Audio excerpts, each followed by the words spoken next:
केकई का जवाब सुनिए। केकई ने कहा, दासी मेरे पति का स्वर्गवास हो गया, मुझे जितनी गाली मिलनी थी मिलने लगी, और भी गाली मुझे मिल जाए, समाज मुझे नीच कहे, समाज मुझे कुल कलंकिनी कहे, जो कहे सो कहता रहे, लेकिन मैं आरती का थाल लेके जाऊंगी।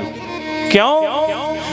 क्योंकि अगर भरत के सामने मैं विधवा वस्त्र पहन करके चली गई और आरती का थाल ले करके न गई तो भरत मुझे देखते ही प्राण छोड़ देगा। मेरा भरत जिंदा नहीं रहेगा। और मैं अपने पति को तो खो चुकी हूं, लेकिन पुत्र अब खोना नहीं चाहती हूं। मुझे तो जो समाज में गिरना था मैं गिर चुकी, अब उठने वाली नहीं हूं मैं, लेकिन मुझे अपने बेटे के प्राण बचाने हैं। और मेरा बेटा बच जाए, फिर चाहे दुनिया वाले मुझे गाली ही क्यों ना देते रहें। मां केकई का त्याग देखिए आप।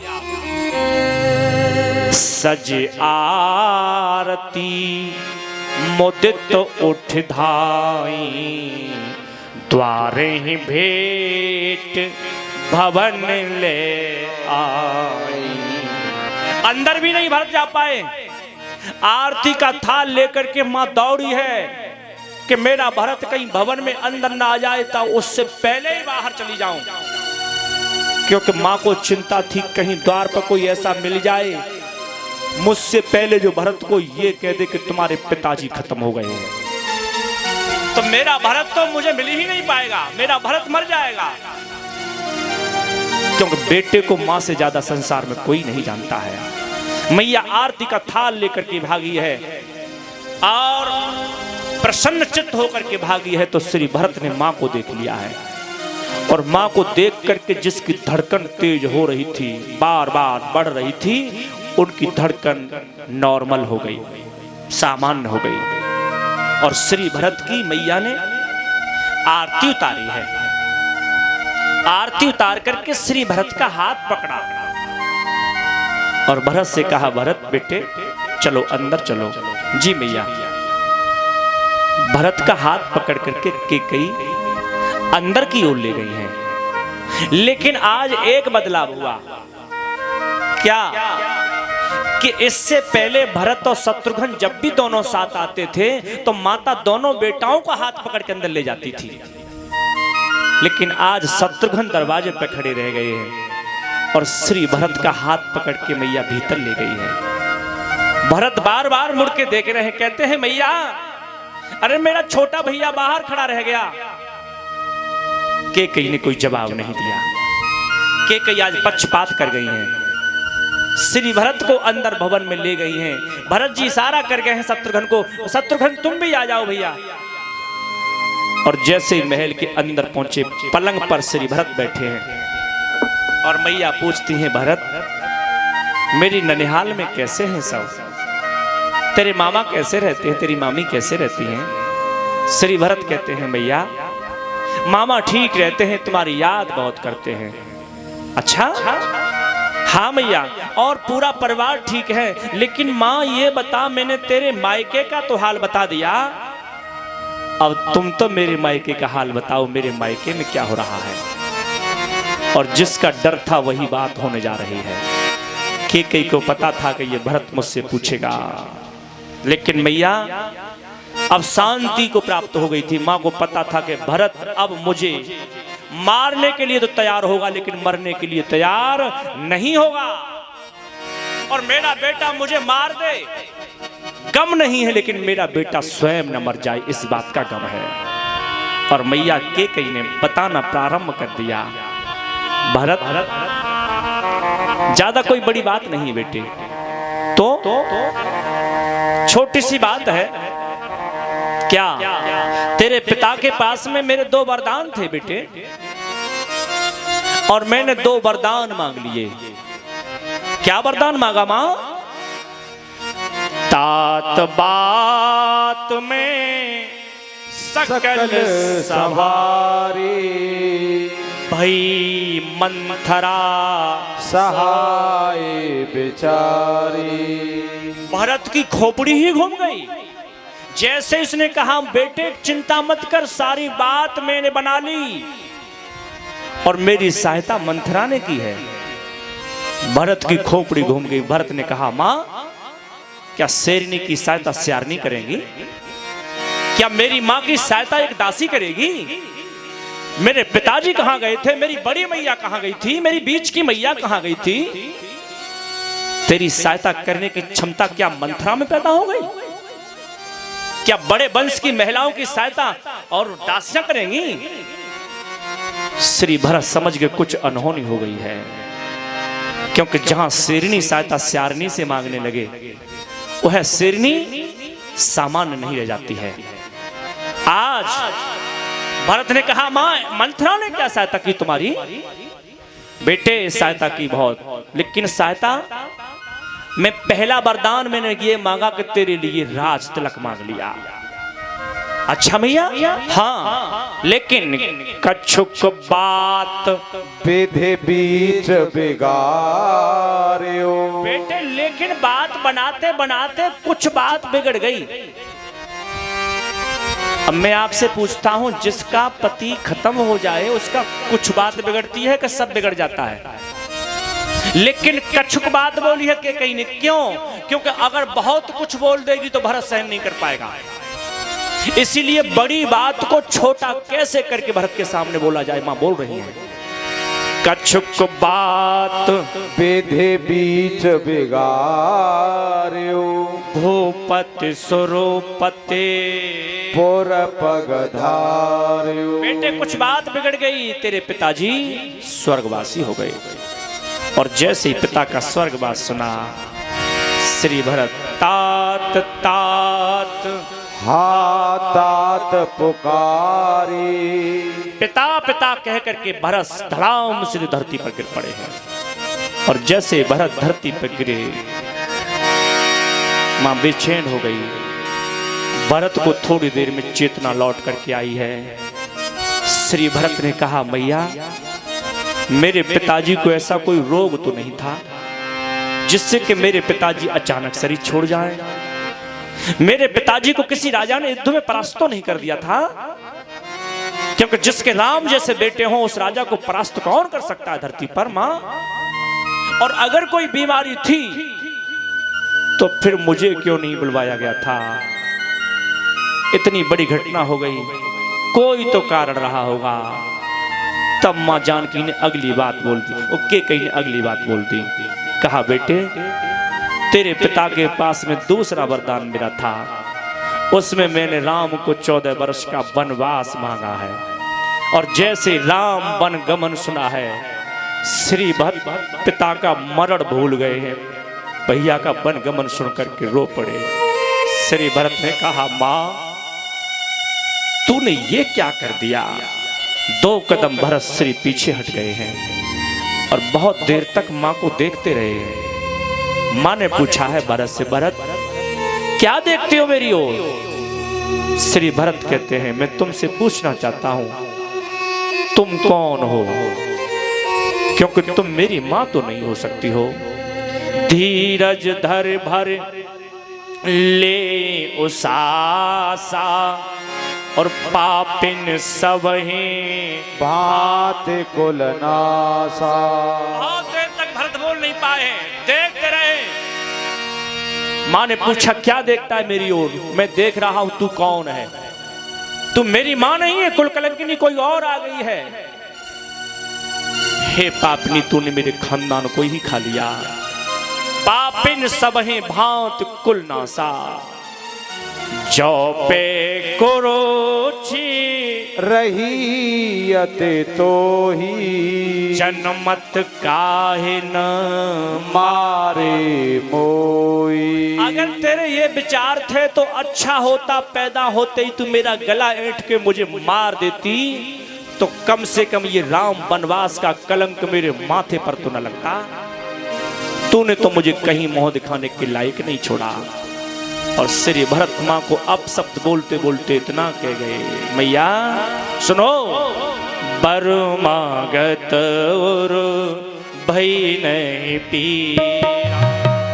भरमागत और भय नहीं पीरा, परमागत और भय नहीं पीरा, परमागत और भय नहीं पीरा, परमागत और भय नहीं पीरा, परमागत और भय न पीरा, परमागत और भय नहीं पीरा, करे न जीव परे मोह कीरा, करे न जीव मोह परे ओ न कीरा, करे न जीव मोह परे ओ न कीरा। देखिए भरत क्या बोले हैं अपनी माँ से, वरदान मांगते समय तेरे हृदय में दर्द नहीं हुआ था? वरदान मांगते समय तेरी जीव के टुकड़े क्यों नहीं हो गए थे? तेरे मुंह में कीड़े क्यों नहीं पड़ गए थे? सारा संसार जिनको प्यार करता है उन राम को वनवास देते समय तेरे हृदय के टुकड़े क्यों नहीं हुए थे? तेरी जीव धरती पर कट के गिर क्यों नहीं गई थी? अच्छा होता पैदा होते ही तू मुझे मार देती, लेकिन मैं जानता हूं खून अपना असर कभी नहीं छोड़ सकता। जैसी मेरी नानी है वैसे ही तू हो गई है। श्री भरत अपनी नानी तक को पहुंच गए हैं। श्री भरत की नानी के बारे में एक कथा प्रचलित है। भरत के नानी नाना और जंगल में बैठे हुए थे एक वृक्ष के नीचे। तो भरत के नाना को एक वरदान प्राप्त था कि वो जीव जंतुओं की भाषा समझने में जानते थे, माहिर थे। कोई भी जीव बतलाता था आपस में सुन लेते थे वो। लेकिन उनको साथ में ये भी वरदान मिला हुआ था कि अगर वो किसी और को बता देंगे तो उनकी मृत्यु हो जाएगी। एक वृक्ष के नीचे भरत के नानी नाना बैठे थे और चीटा चीटी आपस में मजाक कर रहे थे। तो चीटा चीटी की मजाक को सुनकर के भरत के नाना को हंसी आ गई। तो भरत की नानी कहती है, महाराज आप हंसे क्यों? तो पहले तो महाराज ने मना किया कि बस ऐसे हंसी आ गई, लेकिन जब पीछे पड़ गई तो उन्होंने कहा, रानी ये चीटा चीटी आपस में मजाक कर रहे हैं, इनकी बात सुनकर के मुझे हंसी आ गई है। तो रानी कहती है, महाराज ये आपस में ऐसी क्या बात कर रहे हैं जो तुम्हें हंसी आ रही है, मुझे बता दो। राजा कहते हैं, देवी ये बात मैं तुम्हें बता नहीं सकता, क्योंकि अगर तुमको बताऊंगा तो मैं मर जाऊंगा। तो रानी कहती है, तुम भले ही मर जाओ, लेकिन मुझको ये बता दो कि आपस में ये क्या कह रहे हैं। बस उसी बात को याद करके श्री भरत कहते हैं, जैसी तेरी माँ थी वैसे ही तू हो गई। तेरे लिए राज सत्ता चाहिए, चाहे पिताजी रहें या ना रहें। और उसी समय श्री भरत ने कहा, मां भरत हंस हंस बंसो दशरथ जनक, राम लखन से भाई, जननी तो जननी भई, विधिसन कछु न बसाए।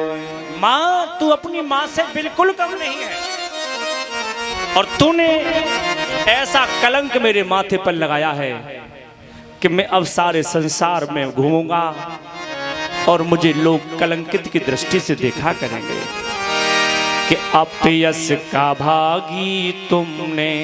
भाव के साथ गाना है कि अपयश का भागी तुमने मुझको बना दिया, श्री राम जी की नजरों में तो गिरा दिया। अपयश का भागी मुझको, अपयश का भागी मुझको तुमने बना दिया, श्री राम की नजरों में मुझको गिरा दिया।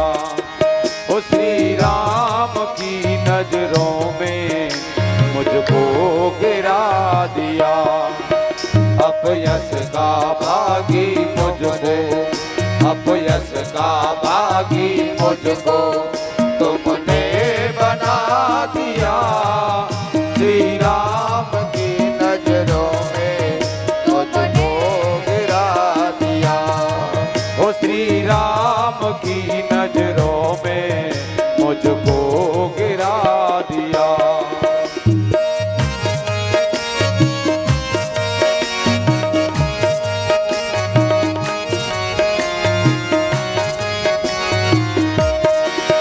पर मांगने से पहले क्यों ना तू मां मरी, क्यों ना तू मां मरी।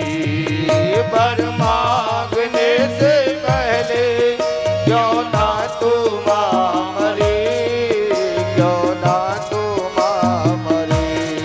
ओ पर मांगने से पहले क्यों ना तू मां मरी, क्यों ना तू मां मरी। रघुकुल के कुल में तूने, रघुकुल के कुल में तूने कालिक लगा दिया। श्री राम की नजरों में मुझको गिरा दिया। ओ श्री राम की नजरों में मुझको गिरा दिया। अरे अपयश का भागी मुझको, अपयश का भागी मुझको तुमने बना दिया। श्री राम की नजरों में मुझको गिरा दिया। ओ श्री राम की नजरों में मुझको गिरा दिया।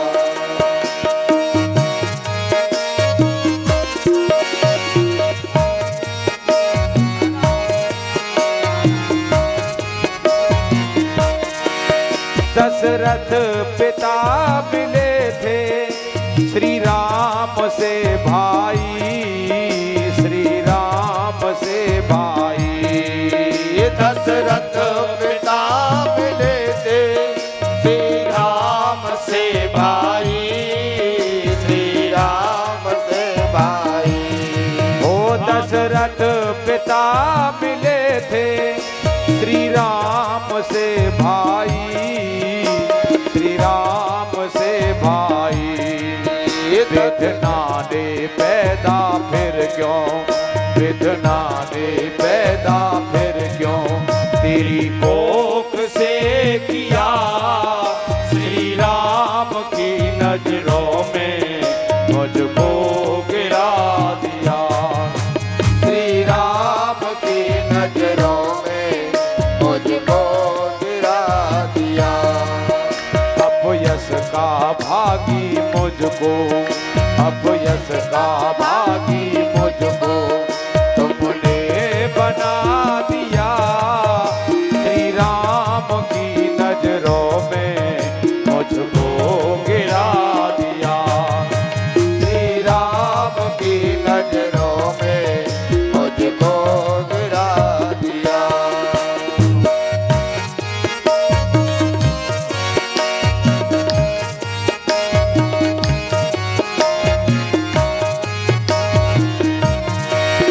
गल जाती जीभ तेरी पर मांगते समय, पर मांगते समय।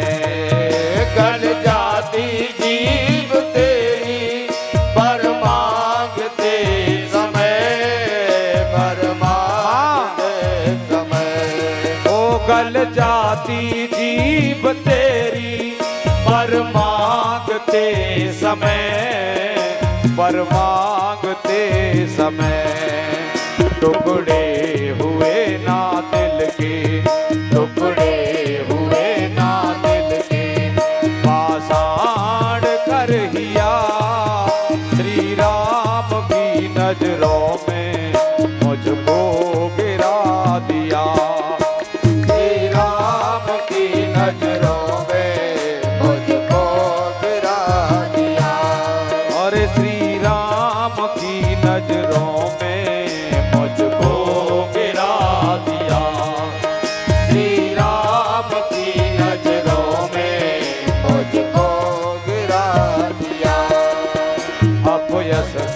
भागी मुझको, अपयश का भागी मुझको तुमने बना दिया। श्री राम की नजरों में मुझको गिरा दिया। ओ श्री राम की नजरों में मुझको गिरा दिया। श्री राम की नजरों में मुझको गिरा दिया। श्री राम की नजरों में मुझको गिरा दिया। बोलो लखन सिया रामचंद्र भगवान की जय। श्री भरत माँ को बहुत अपशब्द बोले हैं और माँ से अंतिम विदा लेते समय माँ से कहा, माँ